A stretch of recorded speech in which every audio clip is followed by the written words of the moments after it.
Ada beberapa bahasan yang nanti kita bahas, ya.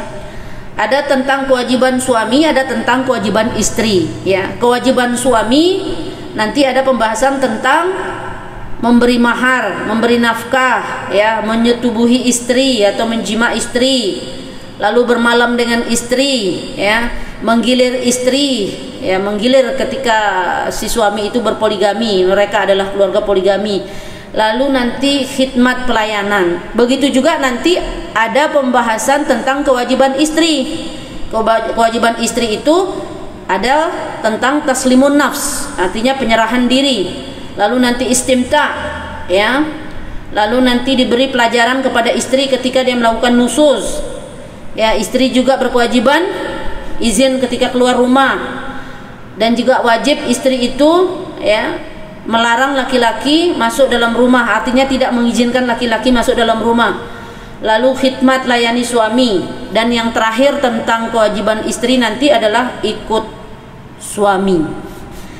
Baik, yang kita bahas adalah tentang kewajiban suami. Pada umumnya ulama menyebutkan bahwa di antara kewajiban seorang suami adalah memberi mahar, lalu diberi nafkah, lalu menyetubuhi istri, bermalam dengan istri, menggilir bila punya istri lebih dari satu, dan berkhidmat memberikan pelayanan kepada istri. Ya. Yang pertama tentang memberikan mahar kepada istri. Mahar ini adalah harta yang bernilai nominal tertentu, ya, yang menjadi kewajiban suami, ya, dan merupakan hak seorang istri yang ditetapkan ketika akad nikah dilakukan, ya. Dasar kewajiban tersebut ada di dalam surat An-Nisa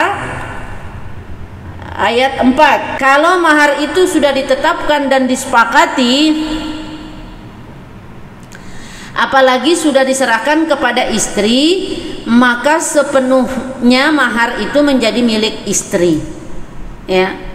Jadi kalau sekarang ada suami yang sudah memberikan mahar kepada istrinya, maka saat itu merupakan harta istri, milik istri, sudah jadi harta istri itu.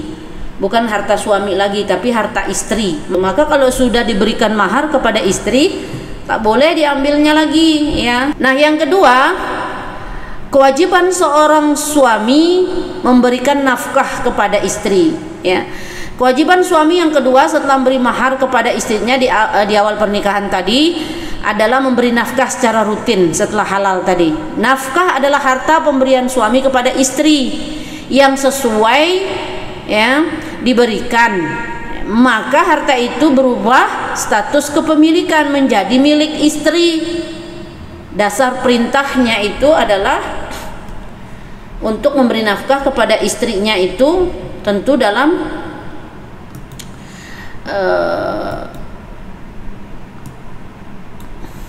Al-Quran surat At-Talaq. Wajib seorang suami itu, ya, memberikan nafkah, ya. Tapi dalam hal ini tentu sesuai dengan kemampuan suami. Dan orang yang disempitkan rezekinya hendaklah memberikan nafkah dari harta yang diberikan Allah kepadanya, ya. Ini tentang nafkah, ya. Begitu juga dalil pendukungnya lagi juga dalam suratul Baqarah di situ. Suratul Baqarah ayat 233. Wa 'alal mauludi lahu rizquhunna wa kiswatuhunna bil ma'ruf. Wajib seorang suami, seorang ayah memberikan nafkah kepada istri, kepada anaknya, ya. Memberikan pakaian, makanan, ya, gitu, ya, secara baik, secara ma'ruf. Itu sabda Rasulullah di sini dari hadis riwayat Muslim.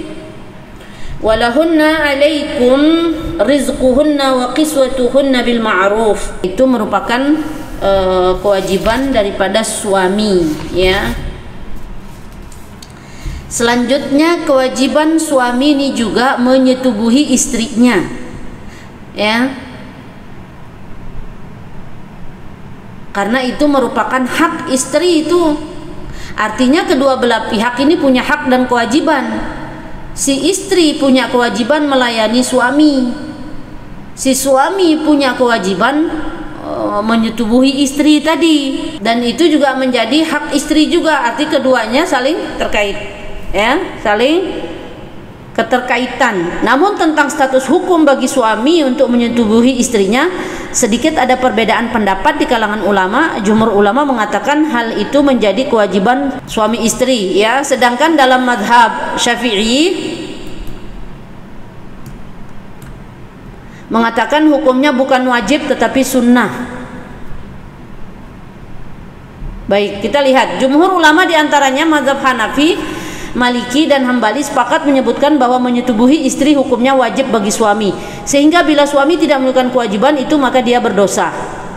Ya, dasarnya adalah hadis Rasulullah SAW ketika mendapati ada beberapa orang yang ingin puasa selamanya dan tidak mau menikah selamanya, maka beliau bersabda, wa inna li zaujika alaika haqqan, dan istrimu punya hak atas dirimu, ya, hadis riwayat Bukhari. Banyak dalilnya ya yang mewajibkan, tapi ada yang mensunnahkan.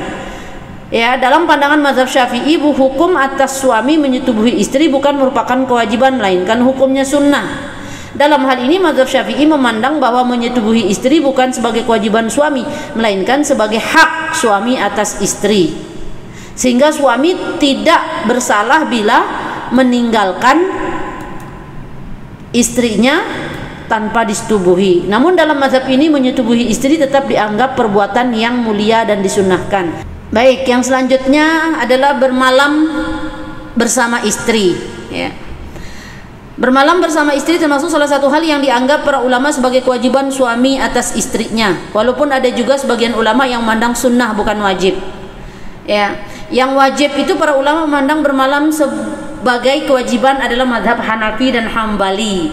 Dasarnya adalah hadis riwayat Bukhari dan Muslim. Pada tubuhmu ada kewajiban yang harus kamu tunaikan, pada matamu juga ada kewajiban yang harus kamu tunaikan, dan pada tubuh istrimu juga ada kewajiban yang harus kamu tunaikan.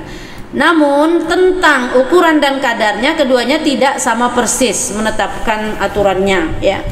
Madhab Hanafi tidak menetapkan minimal harus bermalam, sedangkan madhab Hambali menetapkan minimal bermalam bersama istri adalah tiap 1 hari dalam 4 hari. Logikanya bahwa maksimal seorang suami boleh beristri 4. Ya, boleh beristri 4, ya, sehingga seorang istri tidak berhak tidur bersama suaminya sekali dalam 4 malam. Karena kalau istrinya nanti 4 berarti sekali semalam. Ya, tiap malam digilir. Di sini ada pendapat tidak wajib, sedangkan yang memandang bahwa bermalam bukan merupakan kewajiban dalam mazhab Maliki dan Syafi'i, keduanya memang tetap menganjurkan. Namun status hukumnya sunnah dan bukan merupakan kewajiban. Yang kelima tentang menggilir istri, ya. Menggilir istri ini pekan depan besok kita lanjutkan.